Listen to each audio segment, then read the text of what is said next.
Okay guys, welcome to the equipment section of the course. This, a lot of people think is one of the most important sections of the course, but I have to disagree and say it's one of the least important sections. It's probably the least important section of the course, and people put way too much emphasis on equipment.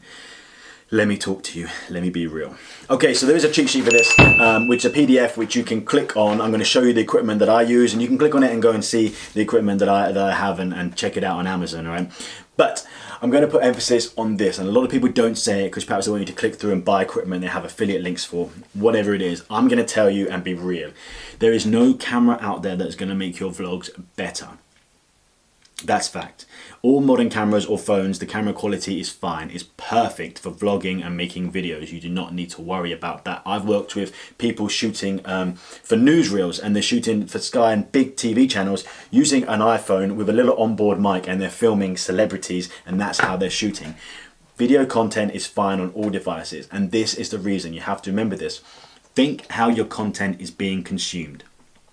If I was making a movie that was going to go into the cinema and it's going to be blown up on a huge screen, yes, I'm going to need to shoot 6K, 4K minimum because I want the quality to be good because it's blown up to that big. People are watching your content on their phones. They're watching it at this size, at this distance. It doesn't matter about the quality of the video that much. It really doesn't. It really doesn't. There's no magic camera out there, no magic formula, no piece of equipment you buy and then you go, wow, now my vlogs have made it. The edit is perhaps more important, how you cut these together, and you can grade and do stuff with lighting and things. I've shown you the different qualities you can get if you grade something. We're going to talk about lighting, audio, cameras, and editing in this section. But I really want you to remember that, and that's on the intro. A lot of people talk way too much about equipment. It really doesn't matter that much. I've seen vloggers who go around shooting on their phone with a gimbal, going around, and the quality in the vlogs are amazing. Casey Neistat, one of my favorite vloggers, one of the biggest vloggers on the planet, shoots so much of his content on an iPhone. And when he's back in the office, he has a DSLR like this. That's another thing. I'm going to talk generally and going to talk in my camera bag and the equipment I have. But if you're making vlogs to piece at a desk like this, then you're probably going to want like one static camera like this, or doing makeup tutorials, this kind of thing. One static camera. DSLR, compact, something small. If you were filming a travel vlog where you were doing some extreme sports or something, you might want an action camera. A lot of it will be done on your phone, a lot more than you think, because it's just so handy. It's so easy to shoot, great quality. I've got the Huawei, great quality video. Shoot it, send it, save it. It's so easy. Even edit on your phone. It's amazing. So I just want to put that out there on the intro video. Don't obsess about equipment. Maybe obsess about the planning, and then the edit slightly, get your lighting right, make sure the audio's make sure they can hear you. That's a really important thing. But the video is probably more likely going to be fine if you've got any kind of modern camera. Okay, that's the intro. Let's move on. Let's go talk about cameras. Okay, so cameras, the one piece that everyone obsesses about. Which camera do I need? It's going to make it look amazing. I need to get these shots and it looks good and it's bright and it's colorful. It's not the camera. Believe me, it's not the camera. There are some cameras that have that kind of look instantly that's fine, but every camera can get to that kind of look. I've got two lights on me now, kind of bright. I've graded this slightly blue and I've brought up the brightness. That's the kind of look I want. You can do all of this in editing. I've shown you in a previous video a little bit about grade and color. Think about that. Don't obsess about the camera spending loads of money. But I'm going to go through the cameras that I use. So I use a DSLR. That's the cameras you can see with the detachable lenses, my body's cameras. I use the Canon 80D. Now, why did I use the Canon 80D? I have shot before on the Canon 5D and 7D. Generally with the Canon DSLRs, the lower the number, the better quality. But like I've told you before, think about how your content is being consumed. If I shot this on a DSLR, if I shot this on my phone and I put it and you watch it on here, it's probably going to look exactly the same because it's this big. I really didn't need to shoot on this, but I have this camera because I used it for other stuff, and I've shot corporate and I've shot film and stuff, so I use this camera. If you're doing a piece like this and you want a DSLR, then I fully recommend the Canon range. I know Sony have an amazing range too. I've only ever really used Canon, and I chose the 80D because I saw Casey Neistat use one, and he commented on it about the autofocus. So the follow focus here, if I move in, you probably hear the lens change and come back out. and it'll follow faces as I move around, and the focus is amazing. I wanted that because I was traveling, moving around. I was holding it. If you look at Will Dasovich, and I hope I said his name right, he has the tripod, Gorilla tripod, holds it and walks around with it. That's why I chose this camera, and I really, really do love it. I'm on a wide lens here. That's another thing. If you get DSLRs, detachable lenses, let me look at my camera bag here. So pretty much all the DSLRs will come with a standard kit lens like this. This is 18 to 55. Now what that means is 18 is going to be kind of a tight shot. It's probably about what I'm on now, maybe slightly tighter. And then 55 is zoomed in real close. It's not zoom like on your phone where it's digitally just increasing the pixels. It's actually zooming in. So all of them come with a kit lens, and that's pretty much fine. That's all you need. That really is all you need. And it's fine for most of the stuff. I use a wide lens because when you go really wide, I really like that shot. When you're doing two pieces like camera like this, and you have a really wide shot and you're in the center, I really like the way that looks. And you can buy cheap ones. I've linked on the sheet. So if you go and download the cheat sheet, I've linked to some lenses I use. And I use a Sigma lens as opposed to a Canon lens. It's slightly cheaper and it works. It's really, really good. This is another kit lens I have. This is a beast. This is a 24 to 70. So that means it's kind of wide-ish, similar to this, but it goes really, if I put this on and zoomed in, you'd see my eye and it'd be amazing quality. What you also get with these lenses, more so with this, is a depth of field. So if you see that I'm in focus and behind me is blurry, that's called depth of field. And that's what you get with these lenses. But you can get them on phones too. A lot of people using the portrait mode on their iPhones and stuff, that's what they like, that's what they get. The same thing is now achievable with a phone. You don't necessarily need this. But this is the camera I use. Now, I can't talk enough about using phones. Thank God we live in this day and age where phones are a thing that we film on. Can you remember? Probably most of you watching this can't remember before there were cameras on phones. But the quality on this is amazing. I've got the Huawei, the P20 Pro, the P30 Pro, and it's really, really good quality. iPhone, great quality too, and they've got a wide angle lens.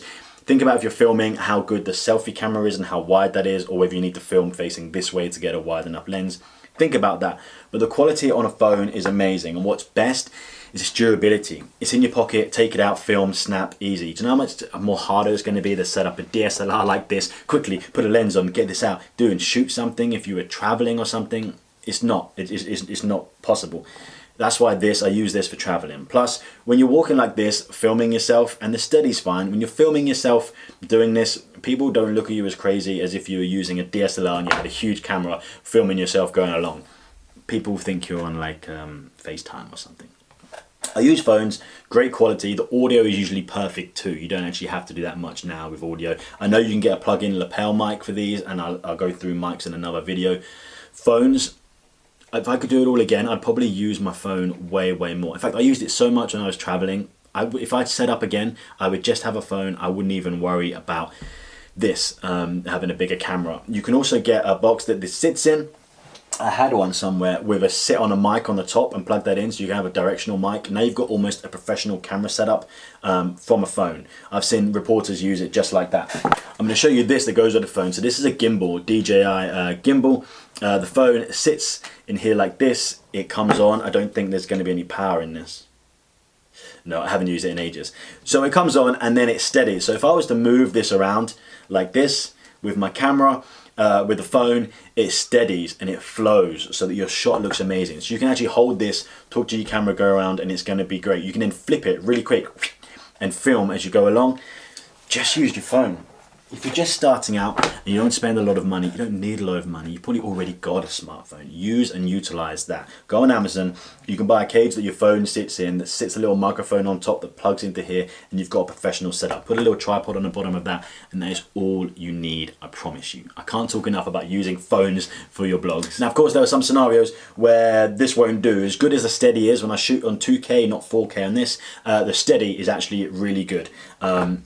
But there are going to be some things that you do if you were going out to, if you were going out at sea, if you were kayaking, if you were doing an extreme sport, if you were mountaineering, I don't know, if you were riding a bike or something, you're probably going to want an action camera. And I've only used these a limited amount. I also had one, this phone's waterproof, but it kind of ruined the audio. But I used them when I was out in sea, and you get the GoPro. The GoPro Hero 9 is what I've linked on my sheet. If you go through, check it out. But there are lots of cheaper versions of that. But that's a great camera. Something else too, if you want to go a slight better quality than a phone, although I'm not sure the quality's that much better if I'm honest. Maybe it's the onboard mic, but phones have come and so much, developed so much over the last few years.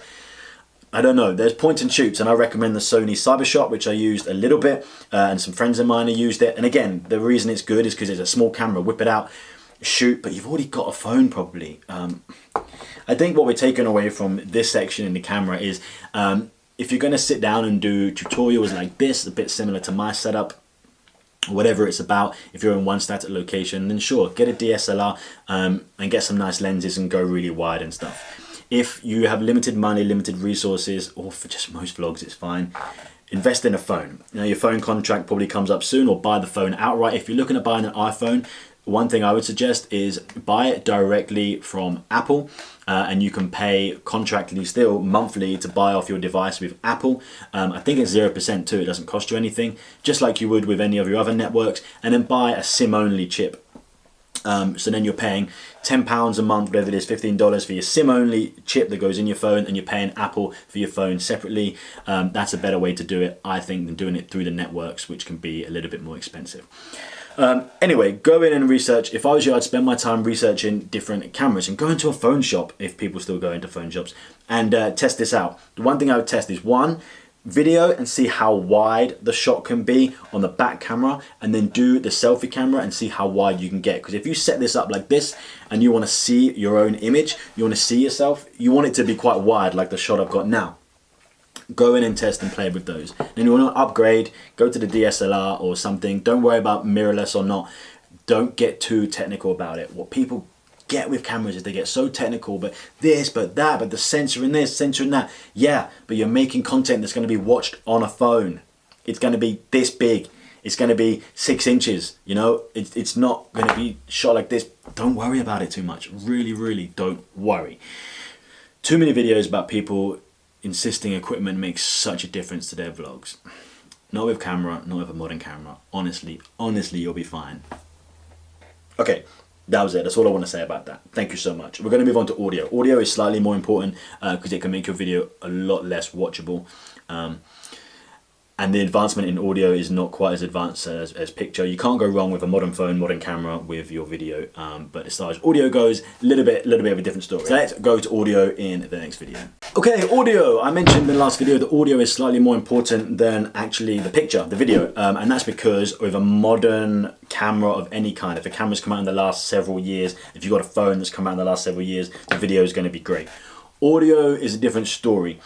Now, audio on most phones that I've used is fine quality. It really is. I feel myself walking around and the audio has been great. It's picked it up. Even on busy streets, we've come leaps and bounds. And you have an action camera, same. Audio is incredible. But have you ever watched a video and the audio is a little bit tinny? In fact, I watched a tutorial just yesterday about PDFs and the audio is slightly tinny. It still was fine. I still watched it and it did the job, but perhaps you want to get that audio a little bit better, and it really does make a difference. Now, all cameras have an onboard mic. I'm using the DSLR and there's an onboard mic, but it's not great. You really need a directional mic. So what I'm using here, you can't see it because I'm filming on it, but what I'm using right here, if you like this sound, is a directional mic, and it's on your cheat sheet. And you can click through and look at it. It's the Rode Video Micro Compact. There are longer, more directional mics, but this is a little short little one, which is great, kind of short, stubby, does the job, and it's also got a fluffy dog. Some people call it a dead cat, some people call it, I think it's a windjammer is the real. That's the grey fluffy thing that goes around, so if you're outside and windy, it doesn't affect the audio. But these mics, that's for DSLR, but also you can get an adapter, and depending on which phone you have, look into that. I can't go through every phone, but it can go into the audio port and you can have a directional mic. Then you can have your phone set up with a microphone that clips on, and you've got a directional mic, great audio, and a phone. Or a small camera, point and shoot, whatever it is. That's amazing, right? Really, really good. Oh, actually, here's the fluffy dog I'm talking about, the dead cat. This goes on top, stops the noise. Another thing I love for audio is a lapel mic. So they're the little mics that clip on here, the cable comes down, and they can plug into your camera or into your phone. They're great. They're really good, because while a directional mic is great as long as it's pointing at you, camera moves slightly, mic moves, it's pointing in a different direction, you start sounding a little bit distant again. I love the lapel mics. One, they're really cheap. I mean, the directional mic is still around £50, $60 or something. These lapel mics, you can get them for just, I've linked one on here, you can get them for like 10 bucks. They're really, really cheap. Now they clip on here, that means you might see it in your video. People don't care, that's fine. You can put it on here, the cable can come underneath your shirt and it can go into your phone and no one sees it, but you've got amazing, amazing audio. I mean, really loud, clear audio as if the person is sat with you. What I would do is first test your means. So if you have a camera already, I would test it. If you're doing a sit down vlog like this, test it with the onboard mic, see how it sounds. It's probably going to sound a little bit empty and tinny, depending on what kind of room you're in, if you've got wooden floor, carpet, this kind of stuff. Test it out and see how it is. And think about a directional mic. You can link through on the sheet and you can see the ones that I'm suggesting. If you're using a phone or a point and shoot and you're walking around, really think about either a directional mic, but I know then it makes a phone look like a camera and people might look at you a little bit more. Think about a lapel mic that goes underneath and plugs in. Those are the two things that I really recommend. But go and check them out. Audio is important. It's the one to invest in. So don't invest in a huge expensive camera initially. That's what I'm telling you. I'm probably the only vlogger telling you not to do that.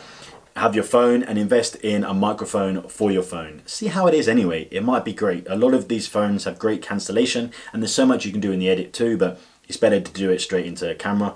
A lot of them have great cancellation, so it might be fine anyway, but go and check it out. Check out how it is anyway. Then test the lapel, test a directional microphone and see how it is. You really got to test it. Yeah, audio is important. Audio is more important than camera, I think, which is crazy to say, but go and check those things out. And next we're going to talk about lighting. Lighting is also important if you want to do good stuff in the edit, and it's a lot more simple now than it's ever been before. So thanks for watching this one. Let's go on to lighting. Okay, so lighting, why is it important? Well, having a well-lit scene gives you lots more options in the edit. I can change the color, change the grade, and if I can change the color and the grade in the edit, which I've told you about, it's really simple to do. You lift the blue slightly, you make the blacks, make it brighter, whatever. If I've got more choice in the edit, I can really bring up the production value of my video. I can make it look a lot more higher value. So that's why lighting is important. Now, lighting is not an expensive thing to get right. So I've linked on the cheat sheet right here under lighting, 3 different things here. Number 1 are photo lights. So they're essentially big silver boxes with a bulb in, right? And they're not expensive. I think like less than $100. Maybe you can even get them for $50. All I've got here is 2 big lights with a bulb in, plugged on, and they're continuous. They're continuous lighting. And it works really well. I know this is filming and they're called photography lights. That's fine, believe me. It's just a light source. And I have one here and one here so that both sides of me are lit. You can also have the traditional 3 light setup. I could light the back of me here so that I bring myself out and have more distance. That's 3-point lighting. You can go and check that out. Google that. I'm not going to go and educate you in that. But really, you just need 2 lights or even 1 light source. These photography lights are great and I use them all the time. If your vlog allows you to sit in front of camera just like this and talk, that's what I would get. Or we also have ring lights. Now these are a relatively new thing in the last few years. A ring light is literally a circle LED, and you can get smaller versions. Look at this one I happen to have on my desk, and that goes around the camera on your laptop. Obviously you get bigger versions. And they're great. Now people are using them wrong. They get a ring light and they put it like here while the camera is pointing at them like this. The reason they're a ring light and they're a circle is that it goes around the lens of your camera. So if this was your camera lens here, the ring light should go around like that. So the light source is directional in the same way the lens is going. Those again are not expensive. 20, 30 bucks or something, you get a real good quality one with a tripod. I've linked it on here on Amazon. Go and check it out, the one I recommend. And it goes around and it's great because it's a powerful light source, the LED powerful light source, and it's non-expensive too, and it's great. It's perfect, it's everything you want, especially if you're doing close to camera pieces like makeup tutorials or you just happen to be close to camera for whatever reason. These ring lights are really good. Okay, the last thing is for the actual camera that sits on board the camera, and it's like an LED panel light. You get that if you're going to be filming into low light and you're going to be moving around with your SLR or something. You can also get them for your phone that sit on top or sit around the phone. Let me find mine. Okay, so this is mine. It has a little horseshoe attachment here, so it sits on top of my DSLR. Quite literally, just lights up. More you turn it, the brighter it gets. And they're great. They're not too big, not too heavy. They're even lighter now than that one. That's an old one I've had for years. Sits on top of your camera, so when you're moving around, you have a direct light source on your face. Perfect. There's nothing worse than having a shot you can't really see, or if you're lit badly, especially if it depends what you're vlogging about, it can make you look really sullen, like the light comes down here and you have really heavy eyes and things. Lighting is important, and it's a relatively non-expensive element to your film and your camera kit, so I would really invest in a little bit of lighting some way. Like I said, if you're filming with your camera, your phone, sorry, and your camera mostly, get an LED, go and search camera lighting on eBay or Amazon. I bet there's some great ones. I used to have one that stuck in the port on the end of the camera here, which was a light. You can get them that wrap around the camera, get ones that sit on top. You can get a really good little rig. Like I've said in the camera section and the audio section here, use your phone as your rig. So you can get, not this one, but you see here's a little rig, yeah? So this sets up here where your phone can sit like this. Then I could have a microphone here, and I could have a light on top of here, and I've got a complete rig unit set up. This was about 10 bucks. And then if you want to, here's another little ring light that sits on there that goes around the lens of your DSLR. I've got loads of lights. So yeah, you can get a really simple rig setup and you can get really simple lighting, very inexpensive, and it'll make a huge difference to your video. The quality will be great to edit with. I can't recommend lighting enough. Go ahead, check out the cheat sheet, and next we're going to talk about editing. So on to the next video. Okay, on to editing. Editing is a tricky one to talk about without being able to teach you how to edit. And I do have another course coming soon. In fact, when you're watching this, depending when you're watching it, it may already be out and you should go and check that out. I use Adobe Premiere Pro. I've also used Final Cut. I've also used the free software. I've used Windows Movie Maker and iMovie, and they all do the job. Okay, it depends really what you want to do and how much control you have, but start small and get bigger. So start on your free software that pretty much all computers have, all laptops have a free editing video software. There's also ones on Vimeo, there's also free downloads. There are loads and loads. Start small and work your way up. When you take on a project like learning Adobe Premiere Pro, then there are videos out there already on YouTube to teach you everything. And I've never had a question I couldn't put into YouTube, search, and find the answer instantly. Really, really good. What you need to think about with the edit is coming up with, and this part of the planning stage, we've already talked about how your videos look. You've written down like an example of your perfect video. So you know whether you're cutting away into book symbol like I did, whether you're walking around cutting, whether you're doing a green screen and you're sat there talking, you know pretty much how your video is going to look, and that's going to depend on what you're going to want in the edit. I used a bit of stop motion. I knew I was going to have to edit that together. A lot of the edit is in your planning. Anything can be done, it can be quite simple. Don't overcomplicate the edit. Something that I realized that I wanted to do on YouTube was to make my videos quite speeded up, quite quick. It's like info, and you'll see on the edit of even these videos is that I overlap ever so slightly my two shots. So when I finish a shot like this, then it goes into the next one kind of sharpest. I'll give you an example. We're about to finish a sentence here, and the next one started right at the end of that, right underneath it. So it cut together really, really quick. Think about this for your edit. That's a really simple thing to do, and you can do it in free software, you can do it in paid software. Think about the edit and how it looks. Look at your other vloggers that you want to do and you want to imitate their style, and then learn how to do it in the edit. You don't need the most fancy software. You can get titles in all of these software packages. Make it simple, make it cut. You're going to move some color up in the grade. You can do that on all editing software packages. You don't need to overcomplicate it. You really don't. There's not too much I can tell you about the edit here in this course. It's not a course on how to edit, but I will have one coming out, and there are loads of free sources too online. Just choose your software package, probably based on the laptop you already have. Give it a little play, go and film some footage right now on your phone around the house, look at cutting it together, how I put a title over it, how I overlap, how I separate audio, this kind of stuff. Have a little play with it, spend a day or two doing that, and when you come to actually bring your vlog footage, it's going to be so much easier for you now you've played. There's a little bonus thing I wanted to kind of chuck in there. I have multiple tripods, just going to add this on the end of editing. I have multiple tripods like the GorillaPod right here, which is perfect when I'm setting up and when I'm videoing. You have the attachment. This is a Manfrotto one, which is kind of expensive, but you get loads of cheap versions of this that goes around your phone. Little cool setup here. If you want to have a microphone like this for desk setup, also relatively less expensive. Just make sure it plugs into the audio clip on your camera, depending on what camera you have. Green screen. I have a green screen back here that sometimes with my vlogs I have shot against a green screen and done that kind of Jersey Shore, Geordie Shore, sit there and edit with a background with some footage behind me. Again, it depends on what you want your footage to look like. There's loads of kit, loads and loads of kit out there, and you can do some amazing things. I've had tracking, trolley, gimbals, everything, but don't overcomplicate it, especially initially when you're going to grow. You're going to work out what your channel is going to be about and how you're going to grow right now. So start simple, use your phone, use the setup, a simple rig setup with some audio, get some lighting, really small setup. Start, go and test it, play with it, and then grow. That's the biggest piece of advice I can give to you. And don't forget the golden rule of equipment. Think about how your video is going to be consumed. Shoot with consumption in mind. Don't overshoot. Okay, that's everything. The next section we move into setting up a YouTube channel. So I will see you in the next section.